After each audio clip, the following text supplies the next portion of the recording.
Syria में अब super powers का युद्ध तय हो गया है। कमांडर अबू मोहम्मद अल जुलानी ने अभी तक सीरिया पर कब्जे का ऐलान भी नहीं किया था। उनके लड़ाके सीरिया की राजधानी दमिश्क पर जीत का जश्न ही मना रहे थे कि सीरिया पर बम बरसने लगे।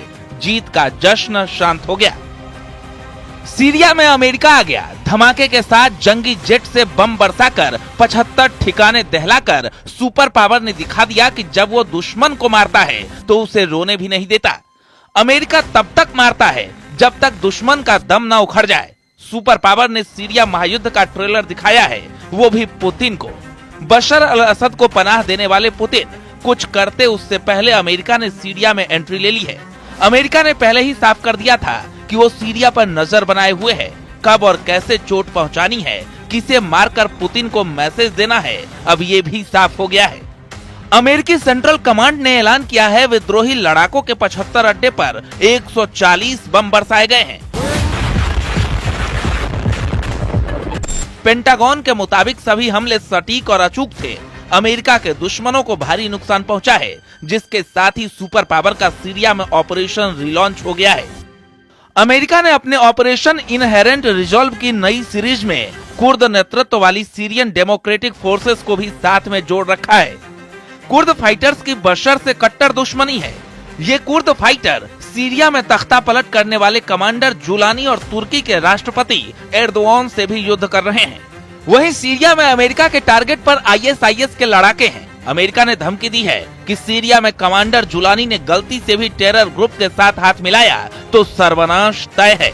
कमांडर जुलानी का सीरिया का सरगना बनना अमेरिका को रास नहीं आ रहा और न ही इजराइल को।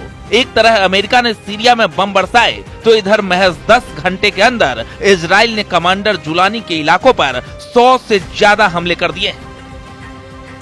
दावा तो यहाँ तक किया जा रहा है कि रूस भागने के बाद असद के सीरिया पर अब इजराइल एक बड़े इलाके पर कब्जा करने जा रहा है। आखिर सीरिया में ये कैसा खूनी खेल, इसे अब इजराइल के हवाई हमलों से समझ सकते हैं। जिस वक्त सीरिया की राजधानी दमिश्क में कमांडर अबू मोहम्मद अल जुलानी के लड़ाके जीत का जश्न मना रहे थे, ठीक उसी वक्त इजराइल के फाइटर जेट F-35 और F-16 सीरिया पर हमला करने के लिए टूट पड़े। इजराइल की जबरदस्त एयर स्ट्राइक में कई हवाई अड्डे, सैन्य ठिकाने, हथियार डिपो और यहाँ तक कि केमिकल फैक्ट्री तक तबाह और बर्बाद कर दी गई है। ये हमले राजधानी दमिश्क समेत कई शहरों पर हुए हैं। एर्दोगन का खासम खास जुलानी से अमेरिका नफे नुकसान का गुणा भाग कर रहा है। इससे भी ज्यादा सुपर पावर को खतरा इस बात से है कि बशर अल असद ने मॉस्को में डेरा जमा लिया है। प्रेसिडेंट पुतिन की शरण में बशर के जाने के मायने समझना मुश्किल नहीं है। रूस ही ऐसा देश है जो बशर को अमेरिका के ताप से बचा सकता है। प्रेसिडेंट पुतिन ही इकलौते लीडर हैं जो दोबारा बशर अल असद की वापसी दमिश्क में करवा सकते हैं। पुतिन बशर के मिशन इम्पॉसिबल को पॉसिबल बनाने का दमखम रखते हैं। पुतिन की कुछ मजबूरी भी बशर के हक में जाती है। पुतिन ने इशारे में जता भी दिया है कि सीरिया में क्या होने वाला है। वियना में रूस के राजदूत मिखाइल उल्यानोव का ये मैसेज सीधे अमेरिका पर बड़ा तंज है। इसे पुतिन का ओपन ऐलान माना जा रहा है। मिखाइल ने पुतिन के इरादे जाहिर करते हुए लिखा है कि रूस कठिन परिस्थिति में अपने दोस्तों को धोखा नहीं देता। यही रूस और अमेरिका में अंतर है।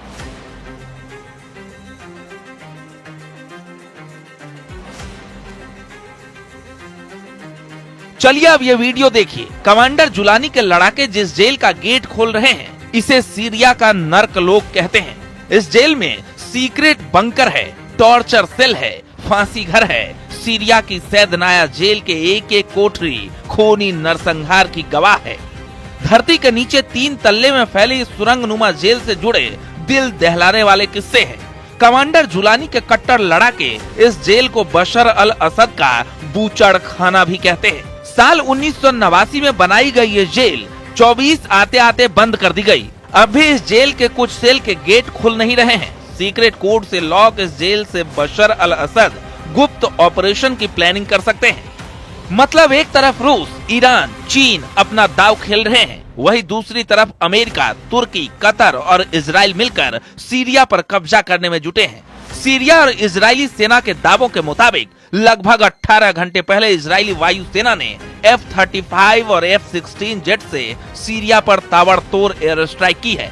दावा किया गया है कि सीरिया की राजधानी दमिश्क के काफर सूसा पर बड़ा हवाई हमला हुआ है।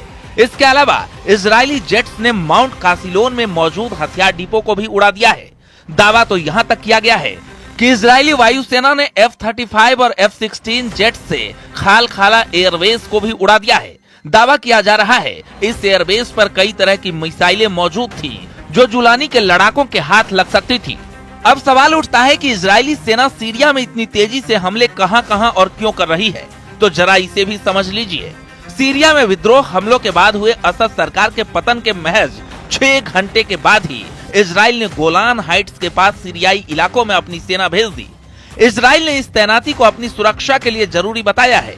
इजराइल के इस नए ऑपरेशन का पूरा फोकस अभी सीरिया के 3 इलाकों में ज्यादा है, जिनमें कुनैत्रा, नवा और दारा है। इजराइल ने सीरिया में करीब 100 से ज्यादा हवाई हमले किए हैं और वो लगातार अपने हमलों का दायरा बढ़ा रहा है। इजराइल ने गोलन हाइट्स से निकलकर डीमिलिटराइज्ड जोन में भी अपने हमले शुरू किए हैं। इजराइल अब सीरिया के 14 किलोमीटर तक के इलाकों में घुस गया है। हालांकि इस कब्जे को इजरायली अधिकारियों ने अस्थायी बताया है।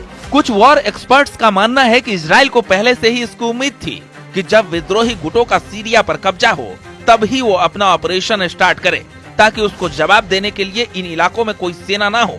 लेकिन सीरिया में अमेरिका के करीब 900 सैनिक हैं। अमेरिका सीरिया में ज्यादातर बमबारी खाड़ी देशों में मौजूद सैन्य अड्डों से अंजाम देता है और दूसरी तरफ रूस ने सीरिया में नेवल और एयरबेस बना रखे हैं, वो भी 2017 को हुए समझौते के बाद 49 साल आगे के लिए। साल 2015 में बनाए गए खमेइमिम एयरबेस पर रूस के तमाम लड़ाकू हेलीकॉप्टर की तैनाती है। वही टार्टस नौसैनिक अड्डे पर रूसी नेवी के ज्यादातर जंगी हथियार तैनात हैं, जिनसे पुतिन जब चाहे जिसे चाहे सीरिया से मार भगा सकते हैं। बशर अल असद अरब वर्ल्ड में रूस के सबसे जिगरी लीडर हैं। मॉस्को तक उनकी सुरक्षित विदाई भी पुतिन की वजह से मुमकिन हुई है। बशर के परिवार को खरोच आए बिना पुतिन ने जिंदा बचाकर एर्दोआन के प्लान को तो फ्लॉप कर दिया है, लेकिन पुतिन का मिशन सीरिया अब भी अधूरा है। प्रेसिडेंट पुतिन को सीरिया में अमेरिका की मौजूदगी ही नागवार गुजरती है। पुतिन असद की वापसी का क्या प्लान बना रहे हैं? कैसे अमेरिका का सेकंड टाइम सीरिया में सरेंडर मुमकिन है? ये जानने से पहले बशर अल असद के उस स्लॉटर हाउस के भीतर चलिए जो सैद नाया जेल के नाम से कुख्यात है। कुल मिलाकर हालात ये हो गए हैं कि सीरिया के राष्ट्रपति रहे असद मॉस्को में पुतिन के रहमो करम पर बाकी जिंदगी काटेंगे और इधर जुलानी अब इजराइल के साथ साथ पूरे मिडिल ईस्ट के लिए एक बड़ा खतरा बन गया है।